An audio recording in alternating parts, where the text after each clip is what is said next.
Recording in progress. Welcome back. आज हम बात करेंगे आईआरआर और एक्सआईआरआर के बारे में। ये दोनों ही बहुत इंपॉर्टेंट फॉर्मूलाज हैं सीएफपी के एग्जाम के लिए। सबसे पहले बात करेंगे आईआरआर के बारे में। आईआरआर का फुल फॉर्म है इंटरनल रेट ऑफ रिटर्न। ये हमें क्या बताता है? ये हमें रेट ऑफ रिटर्न हमारे ट्रांजैक्शंस का बताता है। आपको याद होगा पिछले वीडियोस में हमने बात करी थी रेट के फंक्शन के बारे में। वो भी हमें रेट ऑफ रिटर्न या सीएजीआर या जिसे हम कहते हैं कंपाउंडेड एनुअल ग्रोथ रेट, ये बताता है हमारे ट्रांजैक्शंस का। तो अगर आईआरआर भी मुझे रेट ऑफ रिटर्न बता रहा है, रेट भी मुझे रेट ऑफ रिटर्न बता रहा है, तो इन दोनों में फर्क क्या है पहले तो ये समझते हैं।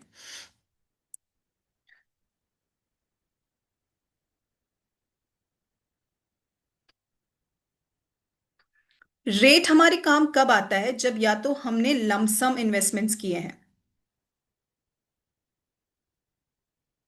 जैसे मान लीजिए मैंने 1000 रुपीज इन्वेस्ट किया और कुछ साल बाद, 5 साल बाद मुझे 2000 रुपीज मिला। अब मैं ये जानना चाहती हूं कि इसमें मेरा रेट ऑफ रिटर्न क्या है।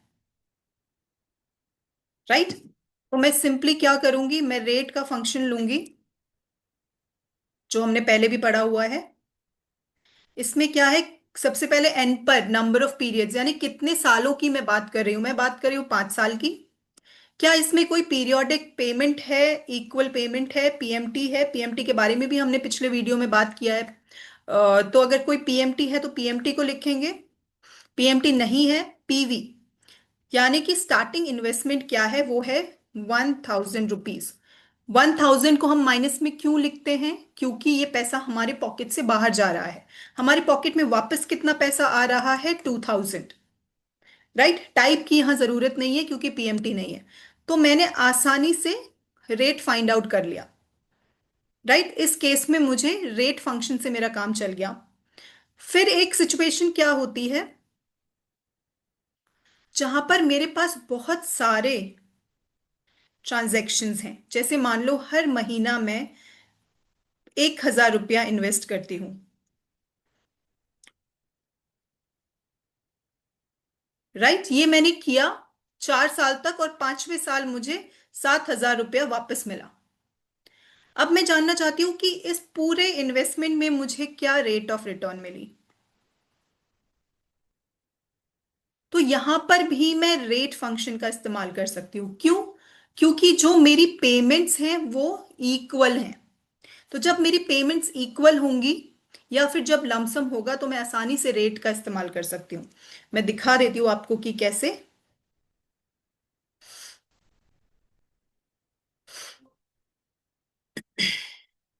Is equal to rate, tab, FX, N पर हम कितने सालों की बात कर रहे हैं? यहां पर भी 5 सालों की बात कर रहे हैं हम। क्या हमारे पास कोई पीएमटी है, कोई रेगुलर पेमेंट है जो हो रही है? हाँ, हो रही है 1000 रुपीज की पेमेंट। क्या हमारे पास कोई पीवी है? स्टार्टिंग में कोई प्रेजेंट वैल्यू है? नहीं है। क्या हमें फ्यूचर में कोई वैल्यू मिल रही है एंड में? हाँ, मिल रही है। वो है 7000। माइनस में नहीं होगा, पॉजिटिव होगा क्योंकि पैसा हमारे पॉकेट में आ रहा है। फिर हमने पिछले वीडियो में टाइप की बात करी थी। टाइप मतलब क्या? मेरी पेमेंट स्टार्टिंग से शुरू हो रही है।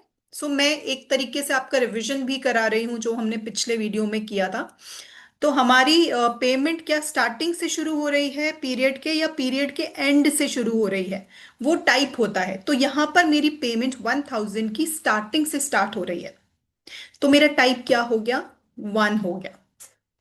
ठीक है? जिन लोगों को नहीं समझ में आ रहा हो, एक बार go back to that video, वापस जाएं पिछले वीडियो पे और देखें, समझें कि टाइप क्या होता है, क्योंकि ये भी बहुत इंपॉर्टेंट है। कई बार स्टूडेंट्स टाइप के अराउंड मिस्टेक करते हैं एग्जाम में। तो मेरे पास रेट ऑफ रिटर्न आ गया 11.43% पर एनम, क्योंकि अभी हम ईयरली पेमेंट्स की बातें कर रहे हैं। अभी हम मंथली, क्वार्टरली, सेमी एनुअल, इन सब चीजों के बारे में बात नहीं कर रहे हैं। तो ये तो प्रॉब्लम्स मैंने बोला रेट से सॉल्व हो गई। दिक्कत कब आएगी?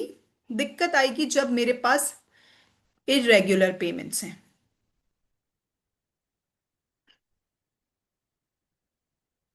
क्योंकि रियल लाइफ में हम क्या करते हैं, रियल लाइफ में हमारे पास जब पैसा होता है तब हम इन्वेस्ट कर देते हैं, जब पैसे की जरूरत होती है हम पैसा निकाल लेते हैं, राइट। तो हमारे पेमेंट्स इरेगुलर होते हैं कई बार। उस समय जब पेमेंट्स इरेगुलर है हम रेट को कैसे निकालें? अब इसका एग्जाम्पल मैं आपको देती हूं। जैसे मान लीजिए एवरी ईयर मैं इन्वेस्टमेंट करती हूँ, हर साल मैं इन्वेस्टमेंट करती हूँ 1 जनवरी को। लेकिन मेरे पास कितना पैसा सरप्लस पड़ा है मैं उसको इन्वेस्ट कर देती हूँ। मैंने कुछ डिसाइड नहीं किया कि 1000, 2000, 1 लाख, 1 करोड़ कितना इन्वेस्ट करना है। तो मेरा इन्वेस्टमेंट कुछ ऐसे हुआ है कि पिछले 5 साल से मैं इन्वेस्ट कर रही हूँ। तो मैंने इन्वेस्ट किया पहले साल 20,000, राइट। पहले साल 20,000, दूसरे साल मैंने इन्वेस्टमेंट किया 30,000, फिर मैंने इन्वेस्ट किया 5,000, फिर मैंने इन्वेस्ट किया 10,000, राइट। और मुझे लास्ट में मिला 1 लाख। कैसे पता चल रहा है कौन सा पैसा मैंने इन्वेस्ट किया और कौन सा मुझे मिला? उसके साइन से पता चल रहा है, माइनस का साइन एंड प्लस का साइन। जो जो माइनस के साइन से है वो इन्वेस्टमेंट्स हैं, जो प्लस के साइन है वो मुझे मिला है, पैसा मेरी पॉकेट में आया है। अब इसका अगर आप रेट ऑफ रिटर्न पता करना चाहोगे तो ये आपको रेट से नहीं मिलेगा, क्योंकि रेट में इतनी सारी वैल्यूज डालने की जगह है ही नहीं रेट फंक्शन में।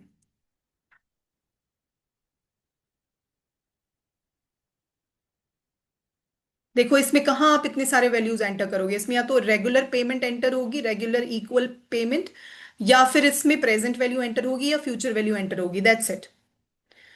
तो इसलिए इस प्रॉब्लम को सॉल्व करने के लिए हमारे पास है इंटरनल रेट ऑफ रिटर्न, यानी IRR।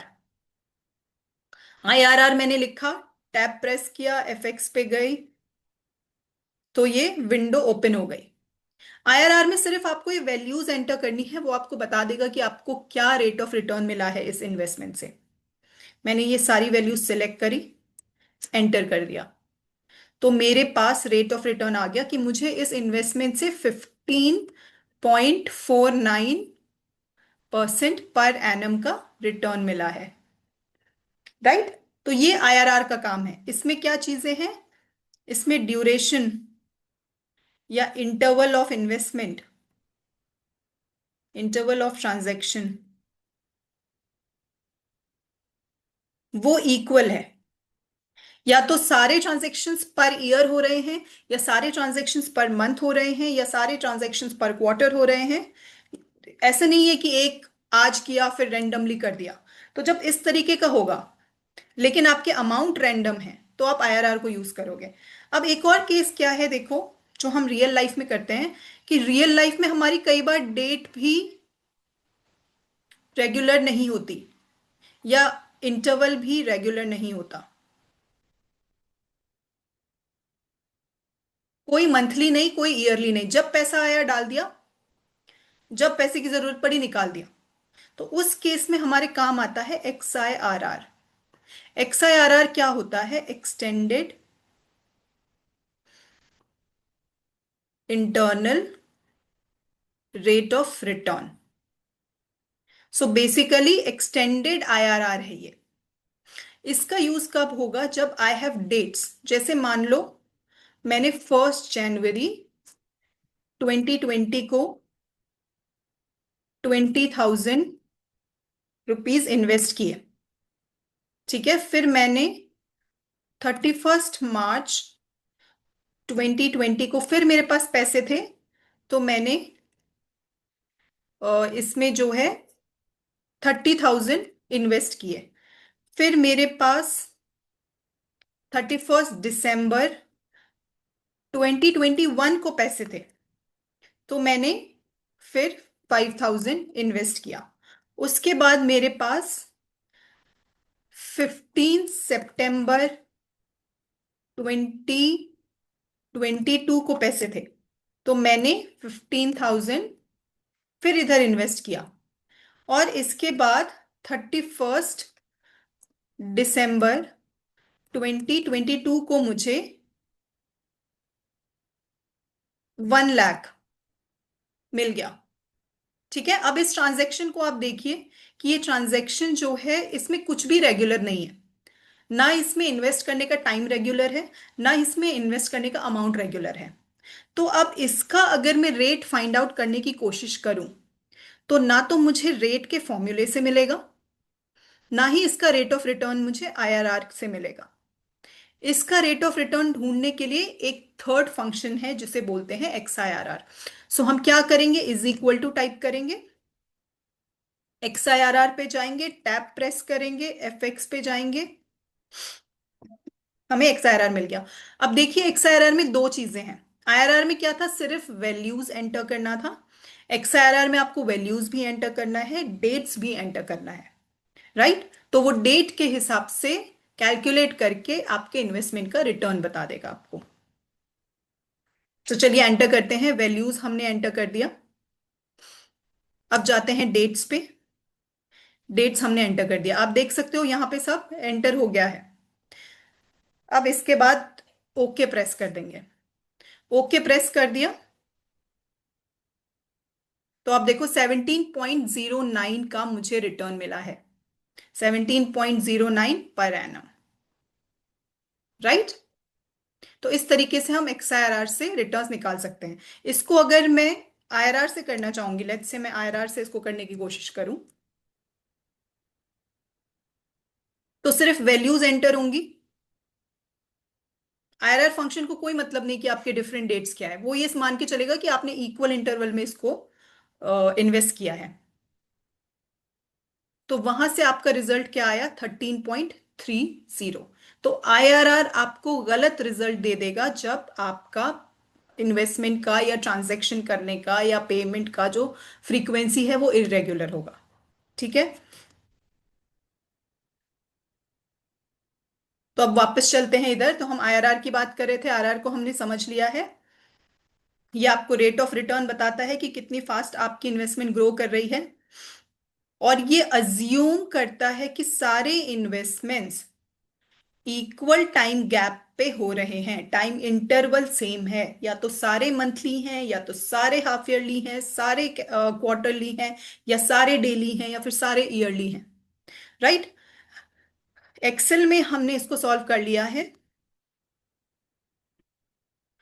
लिमिटेशन क्या है इसकी, कि ये तभी काम करेगा जब रेगुलर इंटरवल्स हैं, राइट। अगर हम रेंडमली इन्वेस्टमेंट कर रहे हैं और रेंडमली इन्वेस्टमेंट को विड्रॉ कर रहे हैं तो आईआरआर काम नहीं करेगा, जैसे मैं आपको बता चुकी हूँ, राइट। रॉन्ग रिजल्ट देगा, ये हमने देख लिया है यहाँ पर कि हमको रॉन्ग रिजल्ट आई आईआरआर से जब हमारी रेंडम इन्वेस्टमेंट्स थी। हमको एक्सआईआरआर से सही रिजल्ट मिला। एक्सआईआरआर क्या है, extended internal rate of return. ये कब यूज होता है, जब हमारे पास डिफरेंट डेट्स में इन्वेस्टमेंट हुआ है, यानी कि इरेगुलर इन्वेस्टमेंट हुआ है, और ये एक्चुअल इन्वेस्टमेंट डेट्स को कंसिडर करता है। इसलिए आप देखते भी होंगे जैसे आपकी स्टेटमेंट्स आती हैं कभी, इफ यू आर इन्वेस्टिंग, अगर आप एसआईपी वगैरह में इन्वेस्ट कर रहे हो तो उसकी जो स्टेटमेंट आती है वहां X I R R mentioned होता है, राइट। इसका फॉर्मूला भी हम डिस्कस कर चुके हैं, एग्जाम्पल भी वी हैव डन। सो एक बार क्विकली देखते हैं, कंपेयर करते हैं। आईआरआर कब यूज होगा, जब regular intervals, payment can be regular irregular, payment तो कैसा भी हो सकता है, रेगुलर इरेगुलर, लेकिन इंटरवल रेगुलर होने चाहिए।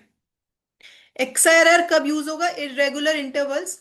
रेगुलर इंटरवल्स में भी एक्सआईआरआर यूज हो सकता है, मगर एक्सआईआरआर तब यूज होगा जब आपके पास डेट भी होगी, डेट और वैल्यूज दोनों होंगे, तब एक्सआईआरआर यूज होगा। आईआरआर सिर्फ वैल्यूज को लेता है, एक्सआईआरआर वैल्यू और डेट दोनों को लेता है।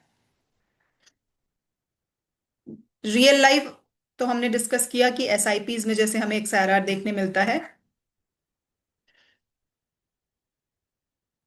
दोनों हमें एनुअल रिटर्न बताते हैं, ये भी हम डिस्कस कर चुके हैं कि दोनों से हमें सीएजीआर मिल रही है। बट दोनों में डिफरेंस क्या है, किस फ्रीक्वेंसी पे किस तरीके से आपने इन्वेस्ट किया है, कितना अमाउंट आपने इन्वेस्ट किया है, वो डिफरेंस है दोनों में। तो अगर आपको ये वीडियो हेल्पफुल लगा हो तो इसको लाइक करें, शेयर करें, सब्सक्राइब करें। और मैं अभी ढेर सारे और वीडियोस बनाने वाली हूँ सीएफपी के करिकुलम के ऊपर।